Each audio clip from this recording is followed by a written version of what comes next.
ಸಂಸ್ಥೆಗೆ ತೋರಿಸಿದರೆ ಅಲ್ಲಿ ಹೋಗ್ತಾ ಇದ್ದೀರಾ? ಅಮೃತ, ದಿನನಿತ್ಯ ನಿನ್ನನ್ನು ನೋಡದೆ ಹೋದರೆ ನನ್ನ ಮನಸ್ಸಿನಲ್ಲಿ ಏನೋ ಒಂದು ಕಳೆದುಕೊಂಡು ಹೋಗುತ್ತೆ ಅಂದರು. ಅಂತೂ ನಾವಿಬ್ಬರು ಹಾರಾಡುವ ಹಾಕಿಯಂತೆ ಹಾರಾಡಬೇಕೆಂದು ನಮ್ಮ ಮನೆಯಲ್ಲಿ ಯಾಕೆ ಇಷ್ಟೊಂದು ಅವಸರ ಮಾಡ್ತಾ ಇದೆಯಾ? ಈ ಹೆಣ್ಣು ಹುಟ್ಟಿ ಬಂದಿದ್ದು ನಿಮಗೋಸ್ಕರ. ನಮ್ಮ ಹೃದಯ ಹಬ್ಬದಲ್ಲಿ ಶಾಶ್ವತವಾಗಿ ನೆಲೆಯೂರಲು ಪರಪರ ಮುಂದೊಂದು ದಿನ ನೀವೇ ನನ್ನ ಭಾವಿ ಪತಿ ಆಗ್ತಿರೋದು ನಾನು ಭಾವಿಸ್ಕೊಂಡಿದ್ದೆ.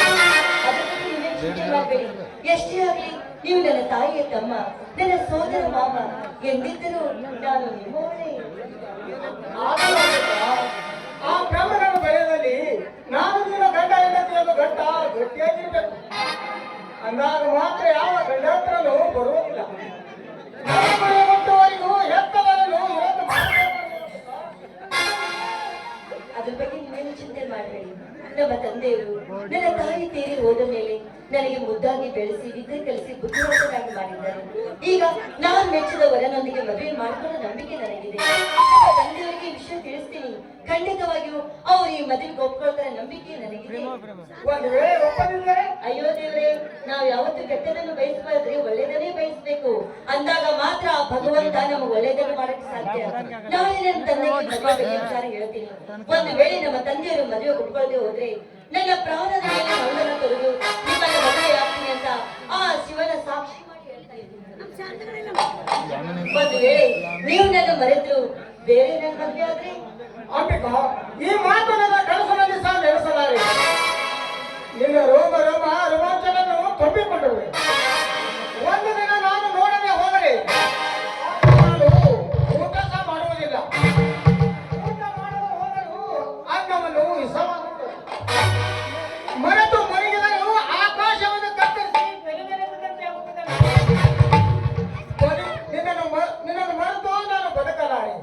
ಬದುಕಿರಲು ನಿನ್ನ ಜೊತೆಗೆ ಬದುಕುತ್ತೇನೆ, ಸತ್ತರೂ ನಾನು ನಿನ್ನ ಜೊತೆಗೆ ಸಾಯ್ತೇನೆ. ಅದು ನನ್ನ ಮನಸ್ಸಿನ ನಿರ್ಧಾರ. ನಾನು ಅಷ್ಟೇ ಅಲ್ಲ, ಈ ದೇಹದ ದೇವರೇ ನೀವೇ ಅಂತ ಭಾವಿಸಿಕೊಂಡಿದ್ದೀನಿ. ಈಗಾಗಲೇ ನಾವು ಮಾನಸಿಕವಾಗಿ ಮದುವೆ ಆದಂತೆ ಸರಿ. ಈ ಮದುವೆ ಎಂಬ ಮೂಢನಂಬಿಕೆಯನ್ನು ಮುಂದಿಡುವುದು ಬೇಡ. ಆದಷ್ಟು ಬೇಗ ಹೆತ್ತ ಒಪ್ಪಿಗೆ ಪಡೆದರೆ ಸಾಕು. ಈ ಬದುಕೆಂಬ ದೋಣಿಯಲ್ಲಿ ನಗು ನಗುತ್ತಾ ಸಾಗಿದ್ರೆ ಅದೇ ನಮಗೆ ಸ್ವರ್ಗ. ಸ್ತ್ರೀ ಸಂಪತ್ತು ನನಗೇನು ಬೇಡ. ನಿನ್ನ ಪವಿತ್ರವಾದ ಪ್ರೀತಿ, ಶ್ರೀಮಂತಿಕೆ, ಶೀಲ, ಸ್ವರ್ಗಕ್ಕೆ ಸಮನತೆ, ಸೌಂದರ್ಯ, ಶ್ರೀಗಂಧದ ಪರಿಮಳದ ಅಷ್ಟು ಸುಂದರ ಗುಣ ಅವೆಲ್ಲ ನೋಡಿದರೆ ಸ್ವರ್ಗವು ನನ್ನ ಕಣ್ಣಿಗೆ ಕೇಳಾಗಿ ತುಂಬಾ ವರ್ಣನೆ ಮಾಡ್ತಾ ಇದ್ದೀರಾ. ಎಷ್ಟು ಬೇಗ ನನ್ನ ಗುಣಗಳನ್ನು ಅರ್ಥ ಮಾಡಿಕೊಂಡಿದ್ದೀರಾ ನೀವು. ಅವು ನಿನ್ನ ಸೌಂದರ್ಯ ಮುಂದೆ ರಂಬೆ ಓರ್ಷಿ ಮೇಡಿಕೆಯನ್ನು ಧೂಳಿನ ಸಮನ. ಆ ಬ್ರಹ್ಮನು ಭೂಮಿಯಿಂದ ತಿದ್ದು ತೀಡಿ ಭೂಮಿ ಮೇಲೆ ನಿನ್ನನ್ನು ಕಳಿಸಿದ್ದಾನೆ.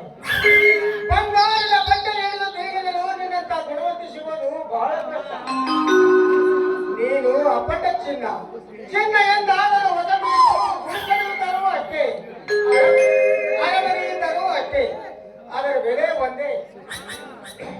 ನೀನು ಬಂಗಾರದಕ್ಕೆ ಮತ್ತೆ ಯಾರಾದ್ರೂ ಜೋಗ್ಯರ್ವಿ? ಯಾರು ಕದ್ದು ಒಯ್ಯಲು ಯಾರಪ್ಪನ ಬಳಿ ಆಸ್ತಿ ಅಲ್ಲ. ನನ್ನ ಹೃದಯದಲ್ಲಿ ಬಚ್ಚಿಟ್ಟುಕೊಂಡಿದ್ದ ಆಸ್ತಿಯನ್ನು ಯಾರು ಕರೆಯಲು ಸಾಧ್ಯ? ನೋಡಿ, ಆದಷ್ಟು ಬೇಗ ನಮ್ಮ ಮನೆಯಲ್ಲಿ ನಮ್ಮ ಮದುವೆ ವಿಷಯ ತಿಳಿಸಿ ನಾವು ಸತಿಪತಿಗಳವುದು ಒಳ್ಳೆಯದು. ನಾಳೆ ನಮ್ಮ ತಂದೆಗೆ ಕಾಗ್ದ ಹಾಕ್ತೀನಿ. ಅಂದಾಗೆ ನಮ್ಮ ತಂದೆಯವರು ವರನ ವರದಕ್ಷಿಣೆ ಎಷ್ಟು ಅಂತ ಕೇಳಿದ್ರೆ ನಿನ್ನ ತೂಕದಷ್ಟು ಚಿನ್ನ ಅಂತ ಹೇಳ್ಬಿಡಲ್ಲ. ಅಯ್ಯೋ ದೇವರೇ, ಬಂಗಾರದ ರೇಟು ಗಗನ ಕೂತಿದೆ. ಅಷ್ಟೊಂದು ಚಿನ್ನ ನಮ್ಮ ತಂದೆ ಎಲ್ಲಿಂದ ತರ್ಬೇಕ್ರಿ? ನೀನು ನಮ್ಮ ಮನೆಗೆ ಬಂದರೆ ಮುಗಿಯಿತು. ಚಿನ್ನವನ್ನು ಬಂದ ಹಾಗೆ. ಅಂದ್ರೆ ನನಗೆ ಬೇಕಾಗಿರೋ ಚಿನ್ನವನ್ನು ಇದೇ ಚಿನ್ನ. ಹೌದಾ? ಹಾಗಾಗಿ ನೀವು ಜೊತೆ ನಿಂತ್ಕೊಂಡ್ಬಿಟ್ರೆ ಕವಿಗಳಾಗಿ ವರ್ಣನೆ ಮಾಡಕ್ಕೆ ಶುರು ಮಾಡ್ಬಿಡ್ತೀರಾ. ನನ್ನ ಮೇಲೆ ಯಾವ್ದಾದ್ರು ಒಂದು ಕವನ ಕಟ್ಟಬಹುದು. ನೀವು ಕವನವನ್ನು ಕಟ್ಟಿದಂತೆ ಆಯ್ತು ಅಂಬಿಕಾ. ಆ ಕವನಕ್ಕೆ ನೀನಾಗೂ ಕೂಗಿದೆ. ಹೌದಾ? ನಾನು ಹಾಡ್ತೀನಿ, ನನ್ನ ಜೊತೆ ನೀವು ಹಾಡ್ತೀರಾ?